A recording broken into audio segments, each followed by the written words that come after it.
അസ്സലാമു അലൈക്കും. ഇന്ന് നമ്മൾ പഠിക്കാൻ പോകുന്ന അസ്മാൽ ഹുസ്നയിലെ 7ാമത്തെ നാമം എന്ന് പറഞ്ഞാൽ അൽ മുഹൈമിൻ. ഇതിൻ്റെ അർത്ഥമായിട്ട് പറയുന്നത് മേൽനോട്ടം വഹിക്കുന്നവൻ, സംരക്ഷകൻ, നിരീക്ഷകൻ, കാവൽക്കാരൻ, രക്ഷാധികാരി, ഇതൊക്കെയാണ്. അല്ലാഹു സുബ്ഹാനഹു തആല എന്ന് പറഞ്ഞാൽ അൽ മുഹൈമിനാണ്. സൃഷ്ടികളെ നിരീക്ഷിക്കുകയും സംരക്ഷിക്കുകയും ചെയ്യുന്ന കാവൽക്കാരനാണ്. അറബിയിലെ ഹൈമന എന്ന വാക്കിൻ്റെ അർത്ഥം ആധിപത്യം എന്നാണ്. അല്ലാഹു സുബ്ഹാനഹു തആല മാത്രമാണ് അൽ മുഹൈമിൻ.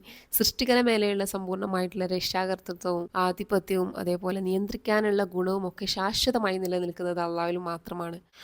അള്ളാഹുവിൻ്റെ നമ്മളെ മേലുള്ള ഈ ഒരു ഗാർഡിയൻഷിപ്പിനെ നമുക്ക് എങ്ങനെ പറയാമെന്ന് വെച്ചാൽ, കുട്ടികളോടുള്ള സ്നേഹം കൊണ്ട് അവരെ പരിപാലിക്കുന്നതിനും അവരെ സംരക്ഷിക്കുന്നതിനും വേണ്ടിയിട്ട് മാതാപിതാക്കൾ അവരുടെ മേലെ വെക്കുന്ന നിയന്ത്രണങ്ങളും നിയമങ്ങളും അതിരുകളും ഒക്കെയല്ലേ, അതേപോലെയാണ് അള്ളാഹുവിൻ്റെ ഈ ഒരു ഗാർഡിയൻഷിപ്പ് എന്ന് പറഞ്ഞാൽ. കുട്ടികൾക്ക് താല്പര്യമില്ലെങ്കിലും മാതാപിതാക്കൾ ഇങ്ങനെ ചെയ്യുന്നത് അവരുടെ നല്ലതിന് വേണ്ടിയിട്ടല്ലേ. അതേപോലെ തന്നെ അള്ളാഹു സുബ്ഹാനഹു വ തആല നമ്മളെ നല്ലതിന് വേണ്ടിയിട്ട് നമ്മളെ കാര്യങ്ങളൊക്കെ മേൽനോട്ടം വഹിക്കുകയും കാര്യങ്ങൾ ചെയ്യുകയും ചെയ്യും. നമ്മളെ നിരീക്ഷിക്കുകയും നിയന്ത്രിക്കുകയും നോക്കുകയൊക്കെ ചെയ്ത് സത്യത്താൽ വിധിക്കുന്നവനാണ് അൽ മുഹൈമിൻ എന്ന് പറഞ്ഞാൽ. നബി സല്ലല്ലാഹു അലൈഹി വസല്ലം പറയുന്നുണ്ട്, നിങ്ങൾ അള്ളാഹുവിനെ സൂക്ഷിക്കുക, അള്ളാഹു നിങ്ങളെ സംരക്ഷിക്കും. സാഹചര്യങ്ങളോടുള്ള നിങ്ങളുടെ പ്രതികരണങ്ങൾ അള്ളാഹു സുബ്ഹാനഹു വ തആല നിരീക്ഷിക്കും.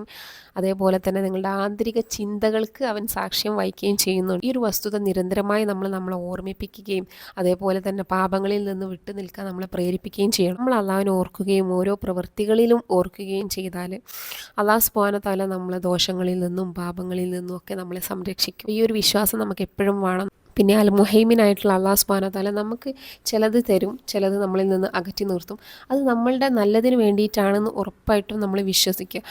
അതങ്ങനെ അല്ലാന്ന് നമുക്ക് പലപ്പോഴും തോന്നാമെങ്കിലും അല്ലാഹു സുബ്ഹാനഹു വ തആലയാണ് നമ്മളെ എല്ലാ കാര്യങ്ങളും നോക്കി നടത്തുന്നത്.